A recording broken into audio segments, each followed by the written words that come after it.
안녕하세요. 작가 홍화사입니다. 오늘은 제가 일본을 다니면서 만났던 일본 사람 중에 잊을 수 없는 일본 사람을 아, 한번 해보려고 하는데, 그 중에 나르미 케이스케라는 일본 사람 얘기를 하겠습니다. 제가 이분을 처음 만난 거는 아마 1994년도에 간사이 공항에서 처음 만난 것 같습니다. 당시 현대방송이라는 방송이 있었습니다. 현대그룹이 이제 94년도에 방송국을 만들었죠. 정주영 회장님이 자기네가 차린 이 방송국이 한국 최고의 방송국이 될 수 있도록 전 직원 그때 한 300명 정도를 술집에 전부 집결시켜 놓고 술을 뭐 무제한으로 그냥 마실 수 있도록. 그럼 뭐 현대가의 그 전통 중에 하나는 이제 그런 좀 호쾌함이 있죠.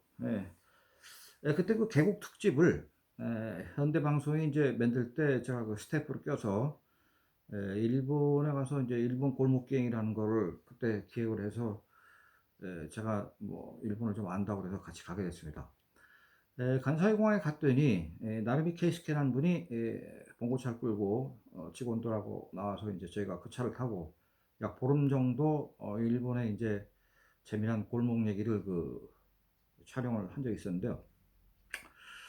이제 그분하고 이제 그 봉고차를 타고 가면서 얘기를 해보니까 본인은 니온 텔레비라는 회사, 그러니까 일본서 제일 큰 뭐 텔레비 회사 NHK죠. 시청률이 높은 거는 단연 후시텔레비입니다. 그 다음에 이제 니온 텔레비가 세 번째로 큰 회사인데, 그 니온 텔레비에서 PD로 정년퇴직을 해서 자기가 이제 프로덕션을 하나 차려서 한국하고 관련된 일을 좀 하고 싶다 해가지고 현대방송으로부터 이제 그 일을 맡아서 일본의 그 코디네이터로 그날 나왔던 분입니다. 그러니까 이제 정년퇴직한 지 뭐 채 1년도 안 됐을 때 저희하고 일을 하게 됐죠. 그때 나이가 58세였습니다. 저는 그때 나이가 40살이었고요. 어쨌든 뭐 보름 동안 같이 뭐 동경부터 오사카, 교토를 같이 이제 돌아다녀야 되니까 그분의 이제 도움을 많이 받게 됐죠. 에, 그 양반이 저보다 이제 18살이 많으니까 뭐 거의 뭐 아버지 뻘은 아니지만 뭐 삼촌 뻘 정도 되는 분이었는데, 본인이 그 와세다 사학과를 나왔습니다. 와세다 사학과. 공부 잘하는 양반이죠. 그리고 고향 원래 그 동경 아사쿠사, 아사쿠사라는 데가 있죠. 아마 그 관광 가 보신 분들은 아사쿠사의 센소지라는 큰 절이 뭐 어마어마하게 큰 그 등이 달려 있는 그런 유명한 관광지니까요.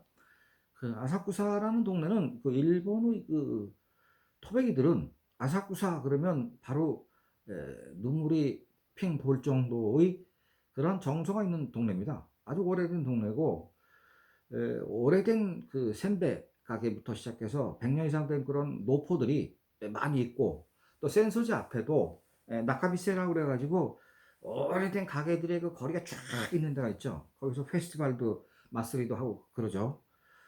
그래서 이제 동경이라는 데 구조를 보면 뭐 사실은 동경 출신을 가리켜서 일본말로 에도코라고 하는데, 에도의 자식들, 그래서 에도코인데, 동경 사람들은 신주쿠 이런 데는 별 미련을 갖고 있지 않고 아자부에서 살았다든지 스가모에 살았다든지 아사쿠사에 살았다든지 뭐 간다 쪽에 살았다든지 스이도바시 쪽에 살았다든지 뭐 이러면 그 사람들은 아 정말 저건 에도코다라고 얘기를 하거든요. 그러니까 이제 그 아자부라는 데는 운나 치면 종로구 가해동입니다. 그 다음에 간다 그러면은 한 뭐 광화문 뒤쪽 뭐 이 정도 되는 거고요. 귀족들이 산 데는 그 아오야마 도리 이쪽으로 이제 귀족들이 많이 살았고요. 그다음에 스가모라는 데는 에도코 출신으로서 은퇴한 노인들이 많이 사는 동네가 그 스가모라는 데입니다. 이렇게 그 지역이 어느 동네에 살았냐에 따라서 그 성향이 있습니다. 성향도 있고, 동경 사람들은 그 지역 얘기를 하면은 어렸을 때 생각이 나는 동네라고 이렇게 얘기를 하죠. 바로 그 아사쿠사 출신이었습니다. 그래서 제가 이 사람은 동경 사람이 맞구나 이렇게 생각을 했죠. 그러고 나서 이제 그분하고 이제 무려 15일을 같이 여행을 하는데 전 뭐 개인적으로 고리타분한 그 일본 역사에 관심이 많습니다. 그래서 뭐 메이지 시대에 관해서 뭐 책을 뭐 몇백 권을 봤는데 그래서 이제 저녁 때 되면은 어차피 뭐 교토나 오사카나 뭐 다 마찬가지인데 동경에서 촬영할 때는 그 양반은 이제 집에 갔다가 이제 아침에 오셨지만은 뭐 오사카 교토에서는 같이 이제 영화방에서 에, 그 유카다만 입고 다른 방에서 앉아서 이제 일본 역사 토론도 하고 뭐 일본에 대한 모든 걸 같이 토론을 했죠.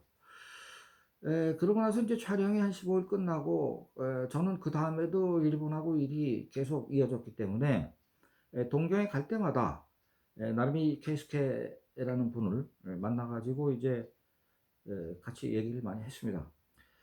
첫 15일 동안에 하도 그분이 저한테는 그 굉장히 그 일본에 대한 공부가 되는 그런 얘기 많이 하셔서 그 두께 한 뭐 100페이지 정도 되는 웬만한 수첩을 그때 한 10권 정도 준비해 봤는데 뭐 술자리고 무슨 자리고 간에 그 양반 말씀하시는 거를 뭐 중요한 얘기를 다 받아 적어서 나중에 집에 들어오니까 그 수첩이 10권이 전부 꽉 찼더라고요. 그래서 어마어마하게 그 일본에 대한 공부를 많이 가르쳐 주신 분인데 본인 자신이 한국에 굉장히 많이 왔다 간 양반입니다. 저를 만나기 전부터.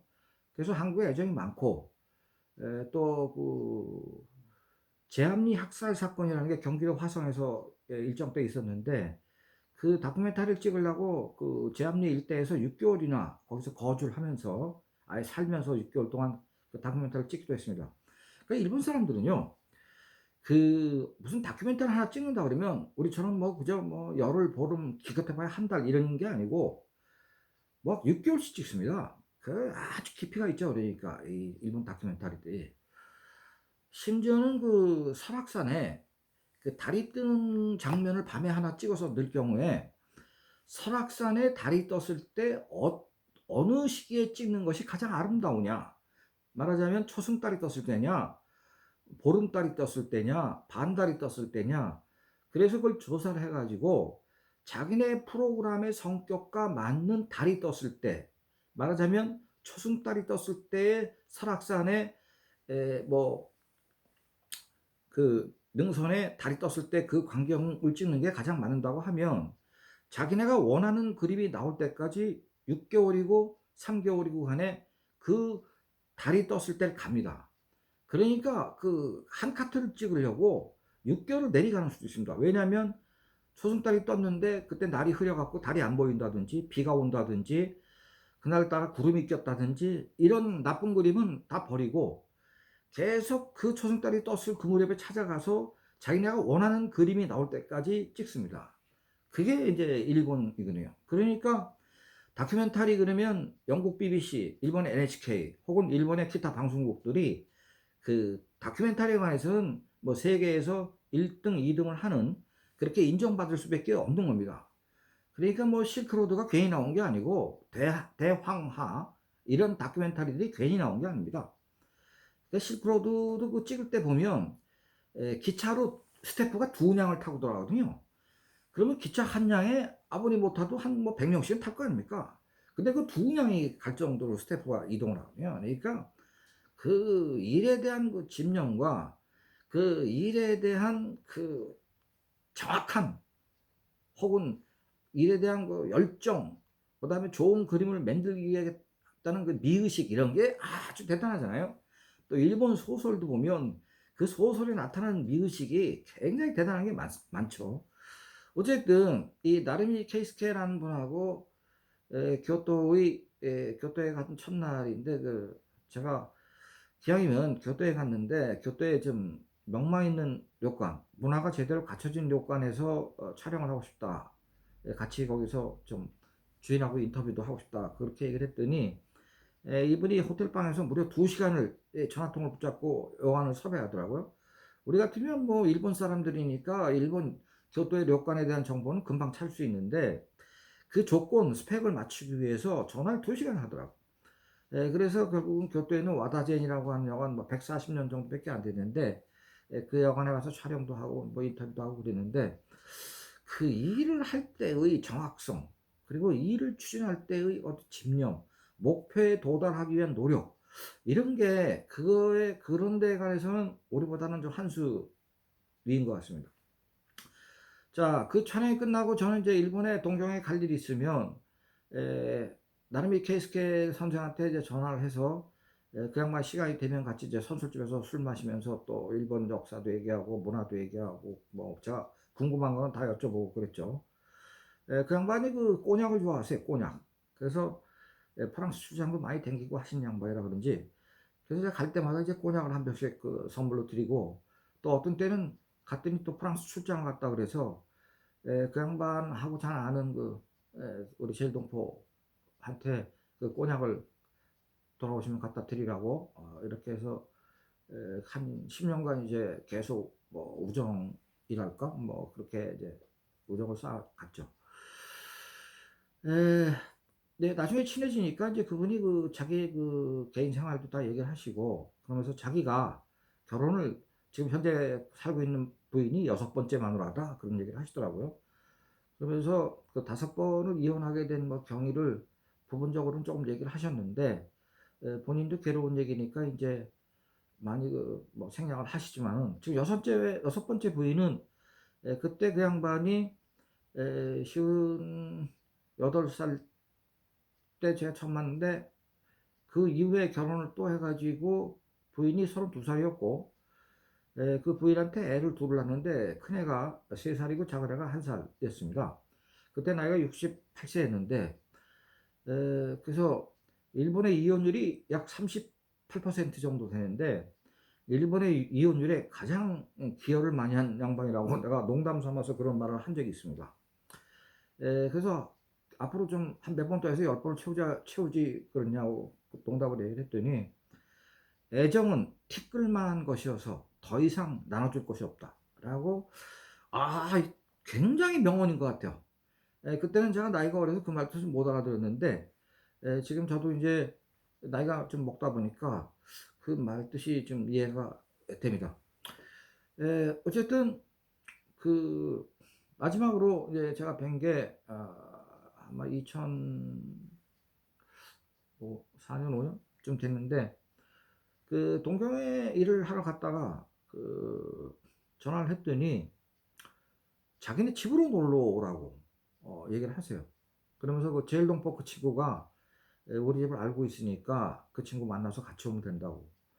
그래서 제가 그때 이제 오쿠라 호텔에서 이제 있었을 때인데, 부인이 32살인데 프랑스 향송 가수래요. 그리고 아기가 3살 1살이니까 부인 선물 하나 사고 3살짜리 딸 1살짜리 아들 아기 선물하고 3개, 그 다음에 꼬작 한 병 해서 선물을 4가지를 오크라 호텔 지하 아케이트에서 사가지고 그걸 이제 포장을 해서 그 집 갔습니다. 가서 그 옥상용 선물, 부인 선물 주고 애기들 선물 하나씩 줬죠. 줬더니 그 오크라 호텔 아케이트에서 샀기 때문에 그 포장지가 전부 오크라 호텔이라고 전부 그 로고 타입이 쓰여져 있고 그 디자인이 된 포장지인데, 그 포장지를 아주 천천히 그냥 섬세하게 뜯어가지고 손으로 착 피더니, 이 호텔은 좋은 호텔이고 뭐 일본전 최고 좋은 호텔이니까 내가 이 포장지는 보관하고 싶다고, 그래서 그거를 보관을 하더라고요. 그 일본 사람들은 참 그런 면에서는 좀 특이한 데가 있어요.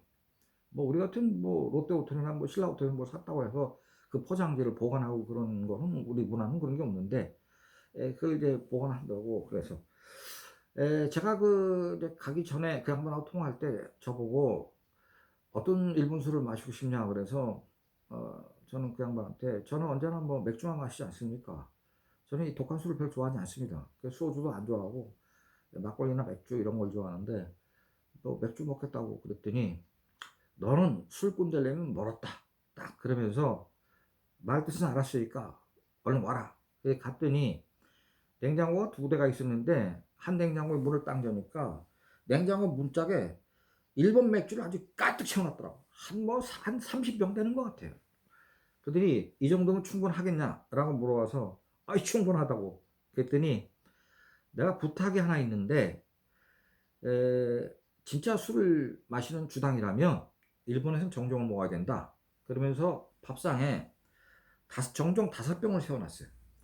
근데 그 정종 색깔이 그 물같이 하얀 정종부터 맨 끝에 있는 정종은 아주 노란 정종, 색깔이 투명한 물 같은 거에서부터 조금 진한 노란색, 더 진한 노란색, 더 진한 노란색이 갖고 색깔이 갈수록 짙어지는 정종 대병을 5병을 세워놨는데 맥주는 얼마든지 먹어도 좋은데 내가 너한테 권하고 싶은 거는 바로 이 정종이라고. 그래서 한 잔씩만 맛을 보라고 그래서 제가 맛을 봤는데 그 지금은 이제 정종 맛을 좀 알겠어요. 일본 정종 맛을. 그런데 그때만 해도 제가 정종 맛을 잘 몰랐습니다. 그래가지고 이제 예의상 그냥 한 잔씩 마셨고 그러고 나서 같이 맥주를 마시면서 이제 서로 이제 뭐 불고기 한국에서 왔다고 야끼니쿠 불고기를 부인이 직접 해가지고 같이 술을 마시면서 얘기를 했죠. 밤 10시쯤 됐는데 이제 남의 집에 10시 넘으면 좀 실례가 되는 것 같아서 나름이상 뭐 이제 시간도 늦었으니까 나는 이제 호텔로 돌아가겠습니다 라고 했더니 여기서부터 이제 제가 말하는 본론이 여기서부터 나오는 겁니다. 여기서부터 잘 들으셔야 돼요. 1시간만 더 있다 가면 안 되겠냐고. 그래서 뭐 또 그럴 수도 있는 거니까 예 알겠습니다. 그리고 1시간을 더 있었어요. 그 11시가 됐죠. 그러니까 이제는 그만 가야 되겠다. 그랬더니 1시간만 더 있다가 딱 12시에 좀 가면 안 되겠냐고. 그래서 제가 결국 12시까지 있다가 12시에 택시를 타고 호텔을 돌아왔습니다. 그러고 나서 일주일 후, 그 제일동포인 우리 그 후배가 전화가 왔는데, 나름이 케이스케 상이 어저께 별세했다고 그런 전화를 하더라고요. 그래서, 아니, 너도 알다시피 일주일 전에 그 오타쿠에 있는 그 아파트 34평짜리, 그 동경에서 34평짜리 아파트에 사는 건 상당히 잘 사는 집인데, 거기서 같이 술 12시까지 먹지 않았냐? 그때 멀쩡하지 않았냐? 그런데 어떻게 일주일 만에 돌아가실 수가 있냐? 그랬더니 그게 아니고 사실은 그때 나름이 케이스케 상은 위암 말기였는데 목숨이 얼마 남지 않았다는 것을 알고 있었고 병원에서도 더 이상 이제 그 목숨이 며칠 남지 않았다는 것을 통보를 받아서 저한테 작별 인사를 하고 싶어서 자기네 집으로 부른 것이다 라고 얘기를 했습니다. 우리 후배가. 그리고 그 후배 얘기를 들으면 본인이 경영하던 그 프로덕션을 죽기 바로 전날 거기 회사에 출근을 해가지고 내가 요새 건강이 나빠서 내일부터는 못 나올 것 같은데 여러분들이 이 프로덕션을 힘을 합쳐서 잘 운영을 해서 생활하는데 불편함이 없고 좋은 프로그램을 많이 제작해 주길 바란다. 내일부터는 내가 못 나올 것 같다. 라고 얘기를 했습니다. 하고 돌아가서 그 다음날 이제 세상을 떠난 거죠. 우리 같으면 그 직원들한테 뭐 내가 뭐 수명이 며칠 남지 않은 것 같아서 못 나온다 이렇게 얘기한 게 아니고 내일부터는 내가 못 나온다. 그냥 그렇게만 딱 얘기하고 집으로 가서 자택에서 돌아가신 겁니다. 아 이게 굉장히 참 무섭고 특이하고 우리는 잘 이해가 안 되는. 그러면 저하고 마지막으로 만났을 때 뭐 홍상 내가 사실은 뭐 암인데 말기고 며칠 못 살 것 같다. 다음 세상에서 만나자. 라는 이런 뭐 예고라도 했으면 덜 섭섭했을 텐데 그날은 같이 밤 12시까지 종종 맥주를 같이 즐겁게 잘 마시고 그리고 헤어졌는데 불과 일주일 후에 세상을 떠나니까 그런 연락을 받으니까 어마어마하게 슬프고 어마어마하게 허무하고 어마어마하게 그립고 그랬습니다.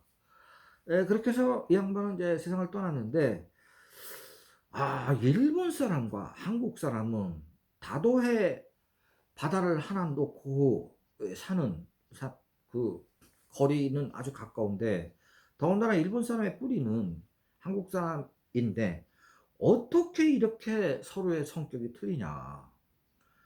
마치 뭐 사무라이 같기도 하고 하여튼 일본 사람 고유의 어떤 아주 특이한 민족성, 국민성 이런 게 있구나. 정말로 이 가까운 나라가 아니구나. 우리하고는 너무 먼 나라구나. 그런 생각을 했습니다. 에, 나르미 케이스케라는 그 일본 사람이 자기네 집에서 저하고 헤어지기 전에 책이 어마어마하게 많더라고요. 그 아파트 안에. 뭐 사학을 전공해서 그런지 그 중에서 책을 하나 갖고 나와가지고 나한테 선물을 하더라고요. 그 책 제목이 뭐냐면 일본사 연표였습니다. 그러니까 일본이 개국할 때부터 21세기 2000년도에 올 때까지 일본에 있는 역사적 사건만 정리해 놓은 책이죠. 그 책의 첫 장을 딱 펼치니까 영원우정 홍선생, 한글로 썼습니다. 영원우정 홍선생. 나는 홍화상이라는 사람하고는 영원히 우정을 같이 가고 싶다, 같이 가고 싶다라는 얘기인데, 결국은 그분이 돌아가실 때까지는 어쨌든 우정을 같이 지킨 거지만은, 그 책을 제가 지금도 지금 갖고 있긴 한데, 거기에 삐뚤빼뚤한 한글로 일부러 그걸 배워서 영원 우정 홍선생이라고 쓴 그 책, 그리고 세상을 떠난 나르미 케이스케라는 일본인, 한국에 대해서 아주 애정이 많았고 한국 사람을 정말로 마음속으로 깊이 이해하면서 한국 사람을 도와주려고 하는 그런 마인드가 있었던 분이죠. 사실은 지금 일본의 1억 3천만 중에서 대다수 일본 국민 약 한 뭐 저는 한 98%, 99% 정도는 다 소시민입니다. 평범한 사람들이고 인생의 희로애락의 어떤 슬픔과 기쁨을 다 가지고 있는 그냥 인간입니다. 그 사람들은 예절 바르고 잘 교육받았습니다. 그리고 남한테 매이왔고 폐를 끼치지 않는 그런 교육을 초등학교 때부터 배웠죠. 그래서 좋은 사람들입니다. 일본 사람들 99%는. 그런데 이제 상위 1%가 정책 방향을 잘못 설정함으로써 일본 국민들에게 그 호도된 정보를 준다든지 아니면 국가 대 국가의 감정을 익히는 좀 이런 이상한 방향으로 나가고 있지만은 대다수의 일본 국민들은 어디에 내놔도 예의 바른 국민입니다. 그래서 제가 또 다른 만난 일본 사람들을 지금까지 뭐 20년, 30년씩 만나고 있는 사람들도 있는데 대다수 사람들은 정말 겸손하고 예의 바르고 성실하고 상대를 대할 때 정말로 이쇼겐메 잘 해주려고 목숨을 걸고 잘 해주려고 노력한 사람들이 상당 부분이죠. 우리 한국 사람 중에는요 3년 전에 만났다가 3년 후에 가가지고 3년 전에 술 먹고 한국 사람이 먼저 친구하자 그러죠. 보통 우리 한국 사람이 기질이 그러니까. 근데 또 3년 후에 만나서 친구하자 그러면 그건 조금 그래도 얘기가 되는데 한 7, 8년 후에 그 전화번호 갖고 연락해가지고 만나자 그러면 좀 당혹스럽죠. 일본 사람 입장에서는. 그러니까 조금 접근 태도가 야 나는 너하고 옛날에 10년 전에 친구 먹었는데 네가 10년 후에 나타났다고 그래가지고 다 잊어버렸냐? 그러면 우리는 내심 섭섭하죠, 한국 사람은. 근데 또 일본 사람 입장에서는 그런 대목은 좀 황당한 겁니다, 사실은. 그러면 또 다시 10년 후에 또 와갖고 야 10년 전에 친구 먹어서 한번 그때 두 번 만났는데 다 잊어먹었냐? 이렇게 얘기할 수가 있으니까요. 그러니까 이런 어떤 서로의 이해 갭이 있는 겁니다. 그래서 우리 한국 사람들도 마찬가지인데 고등학교 동창 친한 친구라도 사실 뭐 1년에 몇 번이나 만나겠습니까? 친한 친구도 뭐 솔직히 얘기해서 10년 동안 지금 못 만난 친구도 많지 않습니까? 근데 그럼 고등학교 동창은 그래도 그냥 가능한데 사회에서 만나가지고 10년 전에 만났다 10년 후에 다시 전화해가지고 옛날에 나하고 친구 먹었는데 너는 왜 갑자기 이렇게 분위기 썰렁하냐 이렇게나 하면 서로 좀 입장이 거시기 하잖아요. 그러니까 인간관계를 좀 지속적으로 한국이 일본하고 비즈니스 실패한 이유도 지속적인 인간관계를 믿지 않고 있다는 겁니다. 그래서 이거는 뭐 프랑스나 영국이나 뭐 독일이나 뭐 어느 나라 국민하고 해도 다 마찬가지인데, 정말로 비즈니스를 제대로 하고 싶다면 그 지속적으로 인간관계를 해야 됩니다. 그 기본적으로 해서 일본 사람들은 연하장을 꼭 보내지 않습니까? 연하장을. 뭐 지금 뭐 거시기한 말로, 제가 일본 정부에서 뭐 한 10년 전에 상을 하나 받았는데, 그 상을 준 단체에서 지금도 3개월마다 한 번씩 그 협회의 소식을 담은 뉴스레터가 우편으로 와요. 우편으로. 이메일로 오는 게 아니라.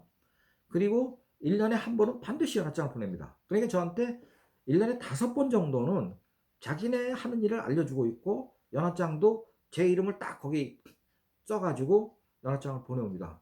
그러니까 일본 사람은 그렇게 꾸준하게 관계를 유지를 하려고 합니다. 그래서 우리는 그냥 한번 뜨거워졌다가 확 식어버리는 이런 게 있는데, 요번에 저도 한국의 우리 국민들한테 감탄한 게, 이게 뭐 일본 사람들이 한국 사람은 냄비처럼 확 끓었다가 확 식는다 이렇게 생각을 했는데, 요번에 보니까 수출 규제 문제 보니까 그게 아니네. 한국 사람 만만치 않네. 이제 이렇게 일본이 지금 놀라고 있는 거죠. 그래서 그 국제 매너는 이 세련되게, 말하자면 지속적인 관계를 오랫동안 유지하면서 상대하고 인연이 끊어지지 않도록 하는 거, 뭐 이런 것도 필요하지만은, 한국이 지금 10대 선진국가에 들어갔다는 사실과 한국의 국민성에 대해서 일본이 지금 과소평가감이 있습니다.